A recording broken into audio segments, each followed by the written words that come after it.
আমাদের যে অবৈধ আয়কে কালো টাকা সাদাকরণের যে পদ্ধতিগুলো আছে বা এই দুর্নীতির ক্ষেত্রে ইনডেমনিফাই করার যে পদ্ধতিগুলো আছে, আপনারা জানেন বিগত সরকারের আমলে করা হয়েছিল বিদ্যুৎ কেন্দ্রগুলো, সেটার ক্ষেত্রে ইনডেমনিটি আইন ছিল, প্রশ্নবিদ্ধ করা যাবে না। এই ধরনের সকল পদক্ষেপ চিরস্থায়ীভাবে বন্ধ করতে বলেছেন।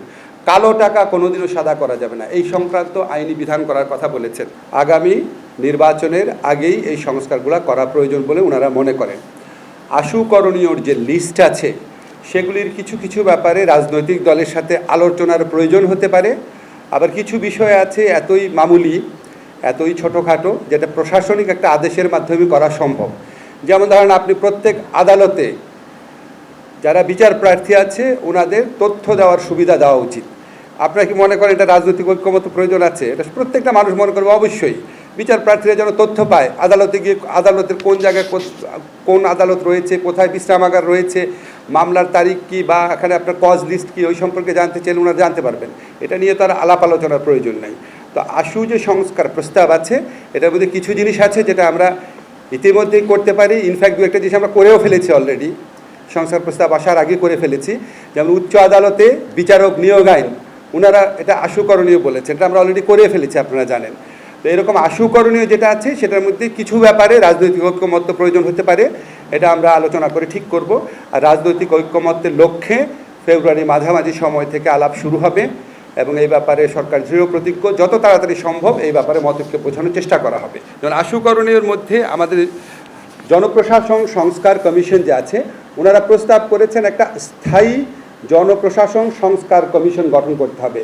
এটা পার্মানেন্ট কমিশন থাকবে, কারণ জনপ্রশাসন এমন একটা গুরুত্বপূর্ণ ব্যাপার, এখানে বিভিন্ন সময় সংস্কারের প্রয়োজন অনুভূত হতে পারে। কোনো সরকারি আদেশ দিয়ে নতুন করে করে না, এটা একটা পার্মানেন্ট জনসংস্কার কমিশন গঠন করার কথা বলেছেন উনি। সরকারি কর্মচারীদের, আপনারা জানেন আমাদের সরকারি কর্মকর্তা কর্মচারীদের ব্যাপারে বিভিন্ন অভিযোগ আছে রাজনৈতিক সংশ্লিষ্টতা নিয়ে, পেশাদারিত্ব নিয়ে। এই জন্য ওনারা নতুন করে আচরণ বিধি প্রণয়ন করতে বলেছেন। ওনারা ডিজিটাল রূপান্তর করতে বলেছেন। আমাদের যে সেবা খাত আছে, সরকারি সেবা খাত, সেটা সম্পূর্ণভাবে ডিজিটাল রূপান্তর এবং সেবা করতে বলেছেন। গণশুনানির কথা বলেছেন, যে নাগরিকদেরকে অভিযোগ শোনা সকল দপ্তরকে, সকল সরকারি যে দপ্তর আছে যারা প্রধানত নাগরিক সেবা দিয়ে থাকে, তারা যেন রেগুলারলি গণশুনানির ব্যবস্থা করে। ওনারা সেবা দিতে গিয়ে আসলে নাগরিকরা সেবা পাচ্ছেন কিনা, কি সমস্যা হচ্ছে। ওনারা নাগরিক কমিটি গঠন করার কথা বলেছেন, জনসংস্কার কমিশন। আপনারা জানেন আমাদের সংসদীয় স্থায়ী কমিটি আছে, স্থায়ী কমিটিগুলো মন্ত্রণালয় ভিত্তিক জবাবদিহিতার কাজ করে। ওনারা বলেছেন জেলা পর্যায়ে এবং উপজেলা পর্যায়ে জবাবদিহিতা এবং মনিটরিং করার জন্য নাগরিকদের নিয়ে, গণ্যমান্য নাগরিকদের নিয়ে সেখানে নাগরিক কমিটি, স্থায়ী নাগরিক কমিটি গঠন করার কথা ওনারা বলেছেন। মন্ত্রণালয়ের সংখ্যা হ্রাস করতে বলেছেন, অযথা ব্যয় এবং নন কোঅর্ডিনেশন, সমন্বয়হীনতা এড়ানোর জন্য। বর্তমানে 43টি মন্ত্রণালয়, 61টি বিভাগ রয়েছে, ওনারা 25টি মন্ত্রণালয় এবং 40টি বিভাগ পুনর্বিন্যাস করার সুপারিশ করেছেন। অভ্যন্তরীণ সম্পদ বিভাগ, আমাদের এখানে অভ্যন্তরীণ সম্পদ বিভাগ রয়েছে, রাজস্ব বোর্ড রয়েছে। ওনারা বলেছেন অভ্যন্তরীণ সম্পদ বিভাগ, রাজস্ব বোর্ড আলাদা করে রাখার প্রয়োজন নাই, দুইটাকে একটা প্রতিষ্ঠানে রূপান্তরিত করতে হবে। নতুন দুটো বিভাগের কথা বলেছেন কুমিল্লা এবং ফরিদপুরে। তারপরে 10টা বিভাগকে পুনর্বিন্যাস করার কথা বলেছেন, অর্থাৎ বর্তমান যে আয়তন আছে সেই আয়তনের ক্ষেত্রে কিছু পরিবর্তন আনার কথা বলেছেন। জেলা প্রশাসক যে পদ, প্রশাসক আপনারা জানেন এই শব্দটার ব্যাপারে আমাদের অনেক আপত্তি আছে। জেলা প্রশাসককে জেলা কমিশনার হিসাবে অভিহিত করার কথা বলেছেন। উপজেলা নির্বাহী অফিসার পরিচিত হবে উপজেলা কমিশনার হিসাবে।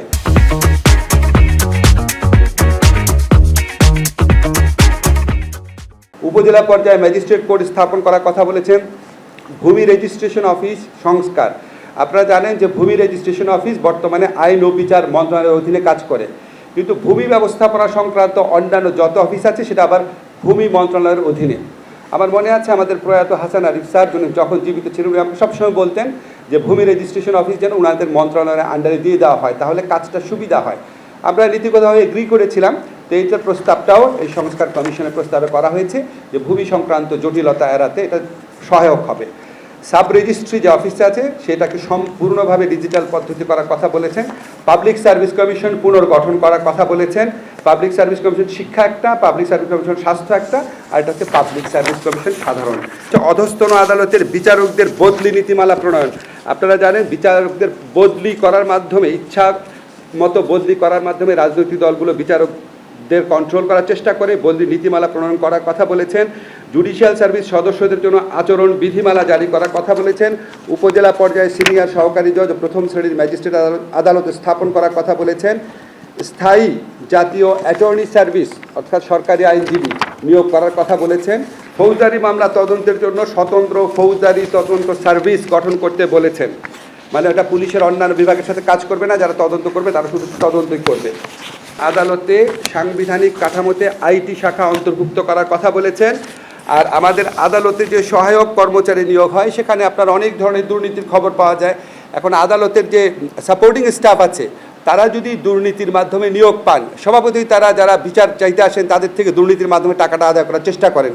এই জন্য ওনারা প্রস্তাব করেছেন জুডিশিয়াল সার্ভিস কমিশনের মাধ্যমে আদালতের সহায়ক কর্মচারী নিয়োগ। তারপর হচ্ছে বিদ্যমান মামলা জট হ্রাসকল্পে অবসরপ্রাপ্ত যারা জেলা জজ আছে ওনাদেরকে চুক্তিভিত্তিক নিয়োগদানের কথা বলেছেন। ফৌজদারি বিচার ব্যবস্থা এবং দেওয়ানি বিচার ব্যবস্থায় সময় ক্ষেপণ এবং মামলা জট এড়ানোর জন্য স্পেসিফিক্যালি অনেকগুলো বিধির কথা বলেছেন। সেটা আমি প্রতিটা পড়ছি না, বাট খুবই স্পেসিফিক সাজেশন দিয়েছেন।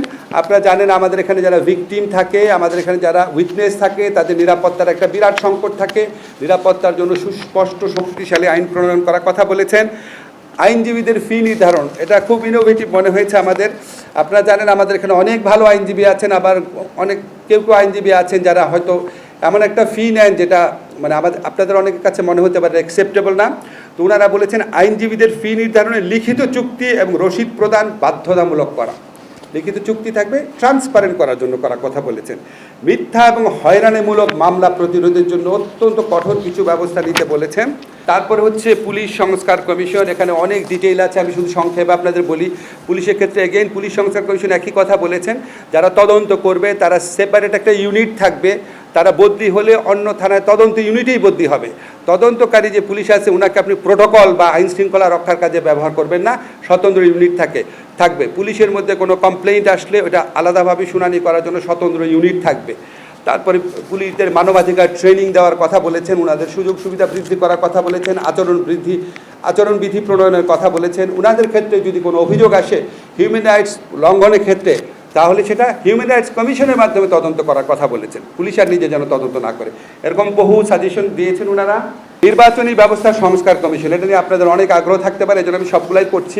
ওনারা একটা বলেছেন নির্বাচন কমিশন নিয়োগ আইন, এটা তো আমরা নিয়োগ আইন আগে ভবিষ্যতের ক্ষেত্রে করার কথা বলেছেন। জাতীয় সংসদের সীমানা নির্ধারণ আইন, এটা একটু অ্যামেন্ডমেন্ট করার কথা বলেছেন।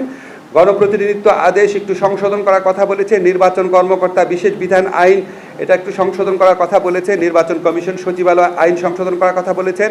নির্বাচন পর্যবেক্ষণ এবং গণমাধ্যম নীতিমালা পর্যবেক্ষণ ও সাংবাদিক নীতিমালা এগুলি সংশোধন করার কথা বলেছেন। রাজনৈতিক দল ও প্রার্থীর আচরণ বিধিমালা, হলফনামার খসড়া, স্থানীয় সরকার আইন এগুলিকে সংশোধন করার কথা বলেছেন। একটা হচ্ছে ভোটার তালিকা হালনাগাদীকরণ, প্রবাসী এবং অভ্যন্তরীণ দুই পক্ষের জন্যই সংসদীয় এলাকার সীমানা নির্ধারণ, পোস্টাল ব্যালট পরীক্ষা নিরীক্ষা করতে হবে লিখেছেন, এটা কতটুকু ভায়াবল, পরীক্ষা নিরীক্ষাটা শুরু করতে বলেছেন। অনলাইন ভোটিং এটা কতটুকু করা যেতে পারে, সেটা পরীক্ষা নিরীক্ষা শুরু করতে বলেছেন।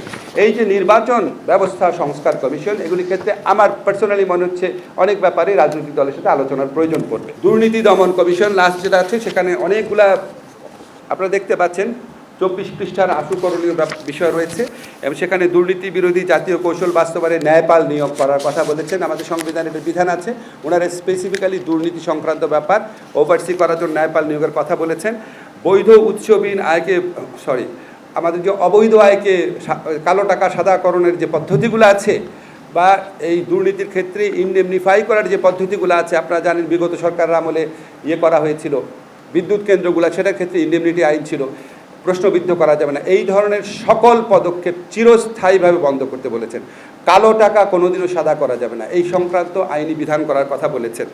আমাদের এখানে অনেক কনফ্লিক্ট অফ ইন্টারেস্টের ব্যাপার থাকে, আমাদের এখানে অনেক প্রতিরোধ সংক্রান্ত আইনে আমাদের এখানে কম্পিটিশন যে কমিশন আছে সেটাকে ওনারা অনেক বেশি স্ট্রেনথেন করতে বলেছেন, যাতে বাজারে সুষ্ঠু প্রতিদ্বন্দ্বিতা থাকে। স্বার্থে কনফ্লিক্ট অফ ইন্টারেস্টের অনেক বিষয় আছে। আমি নিজে মন্ত্রী, আমি আপনাদেরকে একটা ব্যক্তিগত অভিজ্ঞতা শেয়ার করি। আমার দুইটা মন্ত্রণালয়, আইন মন্ত্রণালয় এবং প্রবাসী কল্যাণ মন্ত্রণালয়, সেখানে যারা মন্ত্রী ছিলেন ওনারা ওই মন্ত্রণালয়ের যে উপার্জিত অর্থ, বিভিন্ন কারণে উপার্জিত অর্থ যেগুলি 1000 কোটি টাকার মতো, সেগুলি ওনারা বেসরকারি ব্যাংকে আমানত হিসাবে রেখেছেন যেই বেসরকারি ব্যাংকগুলোর প্রতিষ্ঠার সাথে উনারা বা উনাদের আত্মীয় স্বজনরা বা উনাদের দলের সদস্যরা জড়িত, ব্যাংকগুলোর নাম শুনেন, পদ্মা ব্যাংক, মধুবতী ব্যাংক, ওই সমস্ত ব্যাংকের শত শত কোটি টাকা জমা রেখেছেন। এখন এটা উদ্ধার করতে গিয়ে আমার জান বের হয়ে যাচ্ছে, বুঝছেন? এখন প্রবাসী কল্যাণ ব্যাংকের টাকা আপনি সরকারি ব্যাংক থাকতে মধুবতী ব্যাংকে রাখছেন কেন, বা পদ্মা ব্যাংকে রাখছেন কেন, যেটার সাথে আওয়ামী লীগের নেতৃবৃন্দ বা তাদের আত্মীয় স্বজন জড়িত ছিল? এই ধরনের কনফ্লিক্ট অফ ইন্টারেস্ট যে আছে, বা ধরেন আমি ধরুন ইলেকশন করতে যাচ্ছি, সেখানেও কনফ্লিক্ট অফ ইন্টারেস্ট সংক্রান্ত আমাদের যে আইন এবং বিধিবিধান আছে সেগুলি কঠোরভাবে প্রয়োগ করা, প্রয়োজনে আইন সংস্কার করার কথা বলেছেন।